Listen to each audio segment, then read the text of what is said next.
He's had plenty of great moments, milestones, mammoth goal hauls, classic finishes, you name it.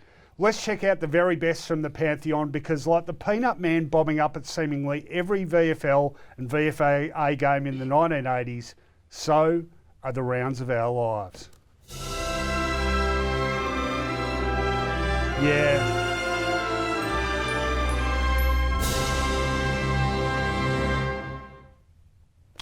All right, let's get into it, Finey. Good choice this week. We're starting with 2003. The venue is the just discussed Etihad Stadium.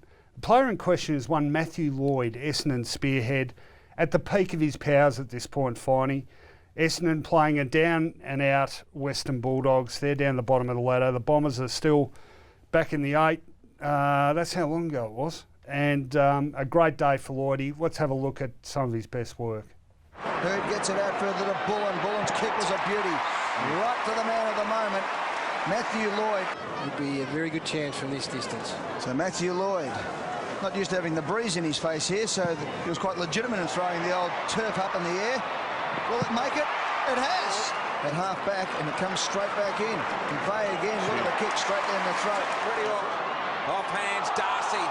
Wrapped up, Lloyd tackle. And the mark, Thompson tackle.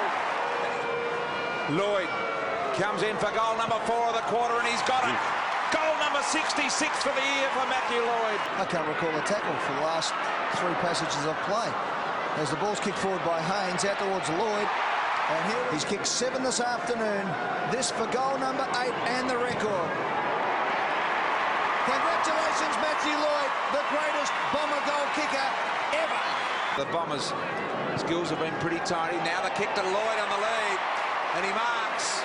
He'll have to kick it a long way, though. Had a big day today. Kicked 6 goals in the first quarter today. This one's going! Going! 10 goals for Matthew Lloyd. Gets it. Here's the chance. Here comes Lloyd. We're looking for the record. And he's got the mark. Fantastic, Matthew Lloyd. Matthew Lloyd looking for goal number 11 and a double record performance from 50. Has split the record. Well, it's a big day for Lloydie. He broke Simon Madden's club goal-kicking record that afternoon, went on and added another 350-odd. That was probably the last, well, certainly the last double-digit haul of his career. It's funny with Matthew Lloyd, isn't it? People, I mean, he really was one of the all-time great spearheads, but people seem to have, I don't know, where do you rate him? Do you put him I among rate the him best? very highly. Yeah. Unfortunately, at the end of his career, he got embroiled in whether he was diving, and then people were obsessed with whether or not it was a free kick. But I just like his, and the nickname, of course, the Velvet Sledgehammer, fit, because he was a very hard footballer. You know, full forwards were victims. Most of history has the victimisation of full forwards, but he would have grown up watching Lockett and Dunstall and learned a different end to the fairy tale, and I think he grew up and played it damn hard, and I like the way he played. And also the second most accurate goal kicker of all time, behind your boy Plugger Lockett, who went at 70, and Lloydie went at 69 point something. So, and also stupidly nice as a person. Yeah, he is. Great guy. Just too nice. Yeah. For an Essendon full forward. Yeah, no, I was waiting for the payoff in that compliment. Okay, let's... By the way, I grew up thinking Essendon full forwards should be wearing glasses. Jeff Bleth. Yeah, so he broke the mould. Let's go to number 4 on the list. It's North Melbourne Collingwood, again at Etihad Stadium. The year is 2005. Now, I'll just set this up, Finey. The Roos need to win here to ensure they're going to play in the finals. Doesn't look like it's going to happen. They are 3 goals down with only 3.5 minutes of football left. Sav Rocker kicks a goal. Then Shannon Grant bobs up, kicks a goal. Goes back to the centre, big centre clearance. Shannon Grant kicks another goal. Scores a level with about a minute to play. Back and forth, back and forth. What's going to happen at the finish? Let's have a look. You'll be liking the Roos right now, Wells. Oh, Gary's man. Copped a sting from the Melbourne great, and he's lifted further afield to Harvey. Boomer can get it and go. Where's he going to go with the kick? Thompson.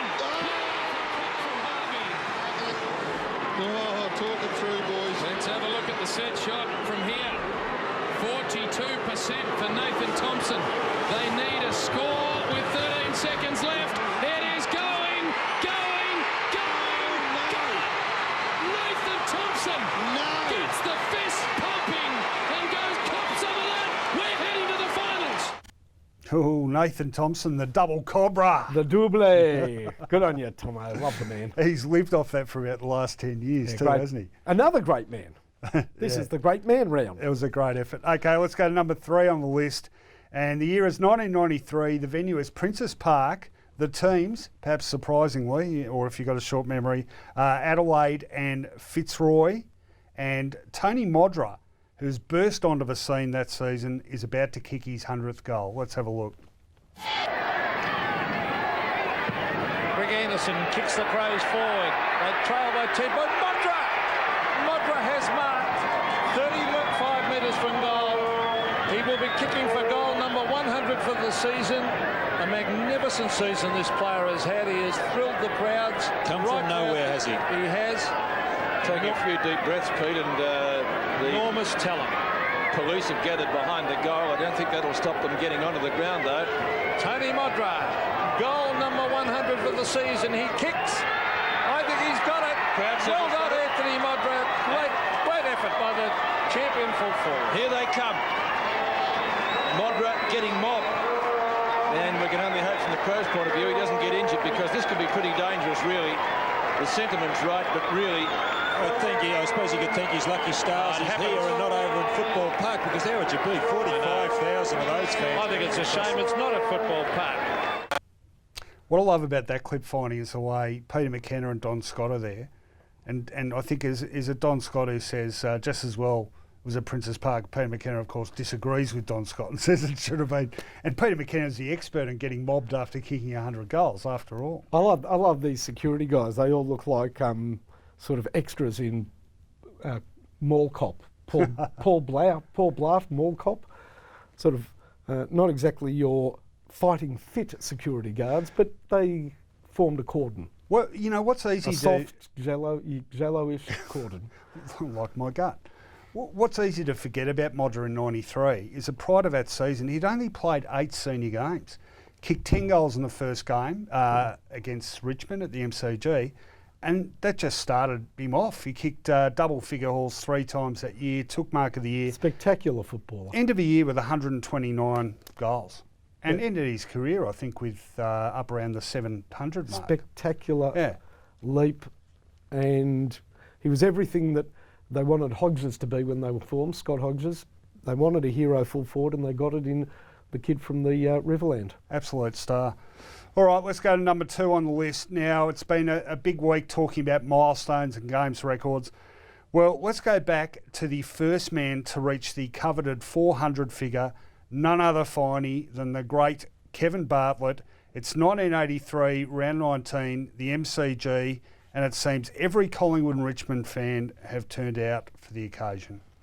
The cheer squad as Kevin Bartlett comes onto the ground for his 400th game of VFL football. And so it was game number 400, and another milestone for Richmond legend Kevin Bartlett when he led the Tigers out against Collingwood in round 19, the first player to reach 400 games. Greater tribute could Kevin Bartlett have than to see a crowd like that. In milestone games, you would love to win because it just caps off the day. But the feeling's been great all week and prior to the game, and the spirit of the players 100% behind me, and I'm disappointed for them too because they've put a lot into today, and it would have been great from their point of view to have won, but only one side can win in football, and Collingwood were just a bit too good for us on the day. There you go, 82,000 people turned up for that game, which was between two sides who pretty much weren't going to make the finals. And he played on? For another 3 games. No, who did he play on that day? Oh, who did he play on? Yes, yeah. I don't know, John Annear or something? No, he played on Ray Byrne, and Ray Byrne brought something out to celebrate the special milestone. In his a comb. Socks, he had a comb. Correct. Actually, a couple more pieces of trivia about that day. When he went through the run-through, he tripped over, but you didn't see it because the run-through obscured it. And also the late Phil Walsh, that was one of his great games for Collingwood, kicked 3 goals, including the goal of the year, and that was probably the performance that sealed him Rookie of the Year award that year. So pretty important day in a number of respects. Okay, let's go to number 1. You're going to love this one. No, actually, Hawthorn fans probably won't. It's 2012. It's the MCG, Geelong and Hawthorn. Well, Geelong have racked up a few wins over the Hawks now since that 2008 grand final loss. But it looks late in the game like the run's over. The Hawks are up by 8 points. Tom Hawkins playing a big game, snaps one on his right foot, brings the margin back to 2. He's kicked 5 goals, but surely time's up. It's well over the 31-minute mark. Let's have a look. Goes short to Johnson. Johnson hasn't got the carry. Arriving quickly, but not in time was Sewell. Selwood looks up, kicks to Hawkins, and Hawkins is marked right on the 50. He's kicked 5, down to 17 seconds. If he misses and kicks it behind, if he gets the distance, you would think it's all over. Hawthorn can control the footy. Clock continues to run. The Rays kicking tonight. Yeah, it will be a kick perhaps right on the siren or after. He can go the distance. Well, he want to freshen up here. This for the game then. Kicker's on the way. Siren's gone. They've done it again. They've done it again, the Cats. How about that? The Cat is still on the back. Magnificent. Tom Hawkins has kicked the long-range goal, and those celebrations tell it all. So does that. That was amazing, wasn't it? That was, of all the kicks after the siren, that's probably the best. Can I tell my obligatory I was there story? Well, you must have been. Well, I was doing the boundary for SEN, went towards the rooms after Hawkins' 5th goal, so I'm running towards the rooms. I wanted to see the end, so the Geelong race was the closest. Ran up the race, so you've got all the trainers and the staff waiting for the players to come down. And I watched the whole thing unfold with about, 30, 40 Geelong staff and officials, all of whom apparently descended upon me after he kicked the goal. I was buried on a pile of bodies in the Geelong race. It could have been most the end of me. Hawkins-like. Hey? You were the body that most appropriated Tom Hawkins for their celebrations. Not quite, but it was a pretty amazing vantage point for it. The other thing is, just quickly, Dennis Cometti's line there, did he get his tenses mixed up?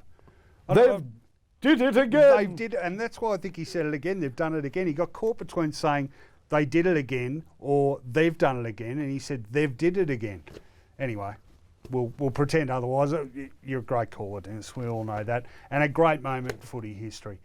The good ruckmen prove up their case, and we've had some really good ruckmen in recent years who've proved up their relevance and the contribution to the team's operation and the strategy. If your ruckmen are just there to fill a space, and some of them have been in recent times because some of the clubs haven't recruited well. They've tried to recruit an athlete, not a ruckman. Yeah.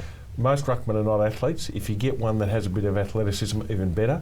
But you've got to go for a ruckman first and foremost, rather than an athlete.